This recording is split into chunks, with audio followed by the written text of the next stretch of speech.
for those of you who haven't joined before, my name is Koya, or aka Sequoia. Let's get into my January recap. So for the month of January, I read 5 books. The first book that I finished, I kid you not, on January 1st, is going to be For the Fans by Nyla K. And you guys, I've been living under a rock. I can say that I still live under said rock.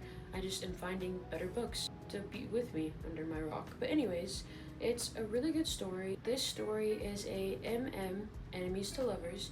We have a bit of a touchy trope. These guys end up being in forced proximity, and at the end of the day, they end up going to the same college. Somehow they get roped into a situation where they help each other. It's better for their benefit, and it's also a little bit more on the scandalous side.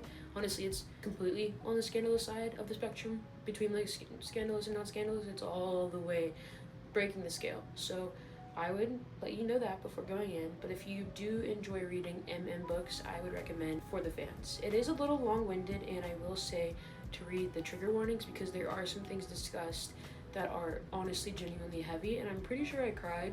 The next book I finished, this book, I kid you not, it threw me into a book slump. I was actually genuinely pissed because I was so excited to read this. It's gonna be The Will of the Many. Now my boyfriend and I, we read this book together. He finished it in 3 days, and it took me 2 weeks. I finished this on the 13th of January, so that's a long time for me. So The Will of the Many. Let's see if I can give you, oh my god, why are these descriptions so long? So The Will of the Many follows our main character, Vis. He definitely came from a different life and had to throw all that away just for the sake of surviving. We watch as he is forced to continue to struggle to survive and kind of is just dealing with life as best he can. He meets someone who offers him a slightly better option than the worst spot he's already in, and of course, knowing that he's in survival, he takes it. He ends up joining this academy and being forced to move through the ranks to do the person who helped him out to do their bidding. So we're watching all of that unfold. I will say, just so you know, there is a splash of romance. I'm just saying that because it is like relevant for me. The reason why I didn't love this was mostly the pace. My boyfriend, when he was reading it, he did not agree with me about the pace being slow. When it comes to that, some people don't mind the pace, some people do. I happen to be one of the people that did not jive with it. Also, the romance felt a little bit more surface level to me. It could just be because I inhale romance like it's air and like I need it to survive. What was offered in The Will of the Many was just not enough. But with that being said, I still did enjoy it. My boyfriend finished the book so quick though. He was already done with book 2 before I was done with book 1. And from how it sounded, book 2 went. It didn't sound like something that I would enjoy, so I stopped at book 1. The next book that I read that pulled me out of my book slump was actually my book for my January TBR. For my TBR for January, I was to read Check and Mate as well as The Book Thief. The Book Thief I did via audiobook just because of the nature of the story, and Check and Mate I ate up. I think about it probably a few times a week. It was so good, and I don't even love Hazelwood like that, but I'm starting to think about it off. Like, oh my god, like the banter, you guys, like what, like this rock, it is getting too heavy. Like either I need to pull more books in or I need to step out. I don't know what's happening here, but yeah, Check and Mate, top 10 out of 10. Would recommend. I'm definitely gonna start reading the other books of hers that I have on the shelf right now. So yeah, would recommend Check and Mate. And before I forget, let me tell you what it's about.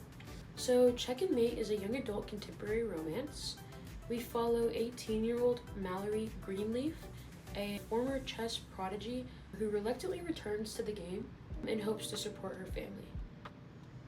And unexpectedly, she ends up defeating a world champion, Nolan Sawyer. He ends up being our male lead. After that happens, she is, against her will, thrust into a competitive chess world. And we watch as these 2 black cats fall in love. It's amazing. The ending did leave me wanting. I do talk about it more on the video for my January TBR if you want to go check that out. The next book is going to be The Knight and the Moth. Now this book, you guys, after I finished it, I I literally, okay, I know that sounds so cringe. I literally looked up like merch. I was fiending for it. And Bartholomew, I know not all of you guys know what I'm saying, but the ones who get it, they get it. The gargoyle in the story, I was reading it for him. I love the romance. I think that the author, Rachel Gillig, is that how you say her name? I'm turning around because I have One Dark Window. Yeah, Rachel Gillig. I think that One Dark Window, the Shepherd King's duology, I think that walked so the Knight and the Moth could run. I loved the Shepherd's King duology. Am I saying that right? Anyways, I loved that story, but for me, when I was reading it, I did not love the romance. But when I was reading The Knight and the Moth, I was like, where did this come from? She came back, she edited, revised, and she was studying. She had everything down pat. I was like, oh my god. Like, new favorite book boyfriend unlocked. Why am I heavy breathing? It was so good. Anybody who tells me otherwise, I can't hear them. In one ear and out the other. I loved it down. And then the ending, honestly, the twists were not like, oh my god, I did not see that coming. But it was impactful, delivered really well, and I think that the story, the way that it was told, it was good. I liked that it was kind of light and still serious, still touched on some serious topics. I think with any book you're reading, you should definitely check the trigger warnings, even if you think the book is going to be light, just for your own peace of mind. You know, everybody's going through different things. But yeah, I would say I would recommend this one almost the most out of the 5 books I read this month. The next book is going to be The Book Thief, and I'm so thankful that I read this. It wasn't a top favorite of mine, especially because I am not heavily into the genre, whether that be the genre of YA or historical fiction, but I will say that I am very thankful for having read it because it is a perspective that I hadn't thought of before. I hadn't considered seeing what happened through their perspective. And if you want to know more about The Book Thief, you guys could check out the video for it. Just saying, might make your life easier and more enjoyable. Just saying. But also, sorry, kind of ADHD, spaced out, lo siento. The summary for The Knight and the Moth. That's so my bad. You guys were probably sitting there like, is she gonna tell us what it's about? Yes, and then we'll circle back to The Book Thief. Unless you don't care, that's okay, no judgment. But anyways, one of my favorite reads for the month, because I had some really good reads. Okay, I'm gonna give you the summary because it's kind of short and I think it'll just give you the best understanding. Please don't judge the names, like, it's okay, they're fine. Our main character has spent 9 years dreaming of having no dreams at all. Like the other foundling girls who traded a decade of service for a home in the great cathedral, Sybil is a diviner. Sybil? It's gotta be Sybil, yeah, okay. Sybil is a diviner. In her dreams, she receives visions from 6 unearthly figures known as omens.